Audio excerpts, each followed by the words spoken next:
Flags are flying at half-staff to honor the lives lost in the deadly terror attack in Kabul. With 13 U.S. troops killed, it marks the deadliest day for American troops in Afghanistan in a decade.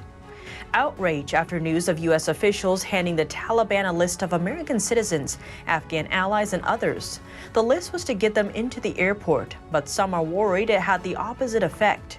And in a victory for landlords, the Supreme Court blocked the extension of the Biden administration's COVID-related eviction moratorium. The White House said it regretted the Supreme Court's decision. It's urging states, cities, landlords, and others to do what they can to help. Tune in to Deep Dive as we explore these topics and more. Hello and welcome. This is Deep Dive and I'm Tiffany Meier. Flags are flying at half-staff to honor the lives lost in the deadly terror attack in Kabul. 13 U.S. service members were killed, including 10 Marines. 18 are wounded. More than 90 Afghans also died, and 150 are injured. That makes it the deadliest day for U.S. troops in Afghanistan since 2011. President Biden ordered the White House flags to half-staff to honor the 13 service members killed in Thursday's terror attack in Kabul. Press Secretary Jen Psaki said flags will also be lowered on U.S. military bases and federal government buildings until sunset on August 30th. The White House says President Biden has not yet spoken to the families of the service members killed in Afghanistan, awaiting the notification process. The press secretary left the door open for the president making the trip to Dover, Delaware, when the remains of the fallen service members return to U.S. soil. And it's not just the U.S. All 30 flags of the NATO allies are flying at half-staff at NATO headquarters in Brussels. NATO Secretary General Jens Stoltenberg tweeted Friday, "We mourn all the victims. We honor the U.S. personnel who lost their lives getting others to safety. They will never be forgotten." And it might not be the end. U.S. officials are preparing for the possibility of another attack in the final days of the evacuation effort in Afghanistan. America's longest war is ending very much as it began, the nation mourning the victims of a horrific terror attack, and a president vowing to hunt down and punish those responsible in Afghanistan. The scenes of horror come in the waning days of America's unprecedented civilian airlift.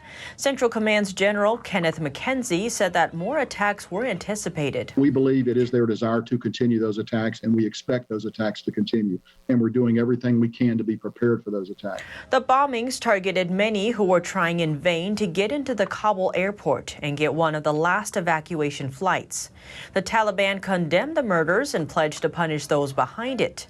The regional affiliate of the Islamic State, known as ISIS-K, set off the explosion. And Biden warned the extremists the U.S. will hunt them down and make them pay. Biden said there was no evidence ISIS-K colluded with the Taliban. The terror group has threatened additional attacks. President Biden sent a stern threat to the attackers. To those who carried out this attack, as well as anyone who wishes America harm, know this: we will not forgive. We will not forget. We will hunt you down and make you pay. I will defend our interests and our people with every measure at my command. He expressed his condolences to the servicemen who were killed in the latest bombings in Afghanistan, an attack he says was carried out by ISIS-K. And as I've been in constant contact with our senior military leaders, and I mean constant, round the clock, and our commanders on the ground and throughout the day, they made it clear that we can and we must complete this mission, and we will. We will continue the evacuation.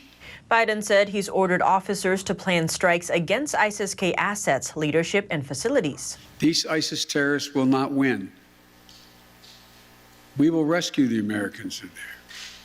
We will get our Afghan allies out, and our mission will go on. He says that if the military required additional forces in Afghanistan, he'll allow it. The blasts were just outside Abbey Gate, one of the main entrances to the airport, and near a hotel controlled and occupied until recently by British forces. It's an area that's been packed for days with Afghans wading through sewage canals, bounded by blast walls. Those conditions will surely have amplified the explosion. American officials have been warning about potential ISIS-K attacks for days. On Wednesday, they stepped up the alarm, talking about a very specific threat stream from ISIS-K about a planned attack on crowds outside the airport.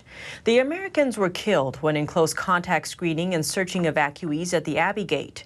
General McKenzie pledging that this atrocity would not affect the evacuation effort. ISIS will not deter us from accomplishing the mission. I can assure you of that. But this is a dangerous time for the U.S.-led coalition mission. It's due to end by an August 31st deadline. As troops withdraw, they become more vulnerable.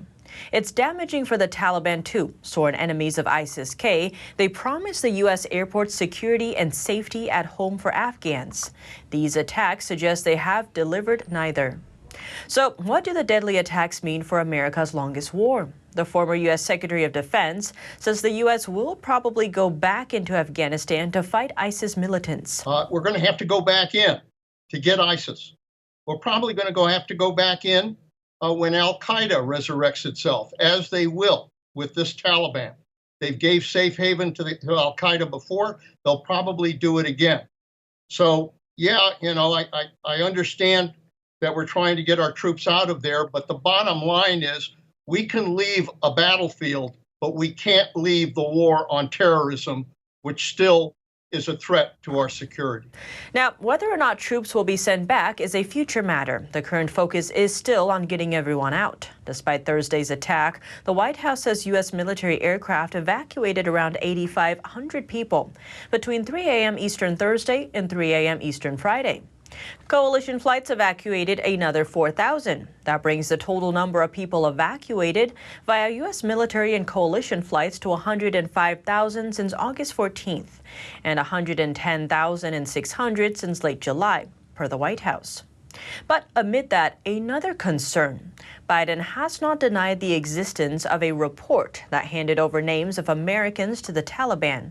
Politico reported that the Taliban were given a list of American citizens, Afghan allies, and others by U.S. officials. That was to get them into the airport, but it caused outrage among military officials. Senator Marsha Blackburn calls it a kill list. And a source told Fox News that handing over the names of the people who are cleared to travel to the airport essentially earmarked them for destruction. And at the White House, Press Secretary Jen Psaki deflected a question on how it will be possible for the U.S. to keep working with the Taliban after the attack. Vice President Kamala Harris arrived back in the U.S. after a trip to Vietnam, but she avoided reporters' questions about Afghanistan as she got off Air Force Two. Now, what about other countries? Spain has ended its evacuation mission from Afghanistan, with the last remaining people expected to land at the Torrejon military air base near Madrid later Friday. That's according to the country's president. And the Australian Defence Minister, Peter Dutton, confirmed Australia has ended its evacuation flights from Kabul. Now, let's turn back to the United States. In a victory for landlords, the Supreme Court blocked the extension of the Biden administration's COVID-related eviction moratorium on Thursday. A majority of the justices ruled that the only way the eviction moratorium could continue was if Congress specifically authorized it. The unsigned 8-page decision says the CDC exceeded its authority in preventing landlords from evicting tenants for unpaid rent. Congress imposed the original eviction moratorium, which former President Trump ordered the CDC to extend several times. When Congress failed to take action again, the Biden administration issued a new moratorium, which the court effectively struck down Thursday. The High Court's action allows evictions to resume all around the country. The White House said Thursday it regretted the court's ruling and called on local governments, landlords, and federal agencies to urgently act to prevent evictions. It further warned that the decision could put hundreds of thousands at risk of losing shelter, just as the public health crisis reaches new highs across the country. The latest moratorium covered nearly 92% of U.S. counties deemed to be substantial hotspots of the health crisis. It was then challenged in federal court by landlords and realtor associations in Alabama and Georgia. The Supreme Court, which has a 6-3 conservative majority, ruled in their favor, arguing that a continued federally imposed moratorium would need to be specifically authorized by Congress. On Wednesday, the White House announced new steps to help renters and landlords hit hard by the health crisis. That includes help from the Treasury Department to reduce documentation requirements for hundreds of thousands of emergency rental assistance applicants. The department has also warned state and local governments they could lose funding to jurisdictions doing a better job of providing relief payments to at-risk renters and landlords. And now, before we end, Netflix is releasing a new documentary focused on legendary painter Bob Ross. The streaming platform made Bob Ross' Happy Accidents, Betrayal, and Greed available Wednesday. The film documents Ross's rise as a TV personality in the 80s and 90s, and the battle to oversee his legacy following his death. For nearly a decade, the Air Force veteran taught others how to paint landscapes on the PBS show The Joy of Painting. He was known for his soothing voice and his trademark hairstyle. Ross was 52 years old when he died of cancer in 1995. Actress Melissa McCarthy and her husband Ben Falcone produced the documentary. Bob Ross Incorporated criticized the film, calling it inaccurate and heavily slanted. The company is owned by a couple who supported Ross's work. His family lost control of his legacy in a legal battle with the couple. But what do you think? Let me know below. Thanks for tuning in to Deep Dive. I'm Tiffany Meier, and have a wonderful weekend.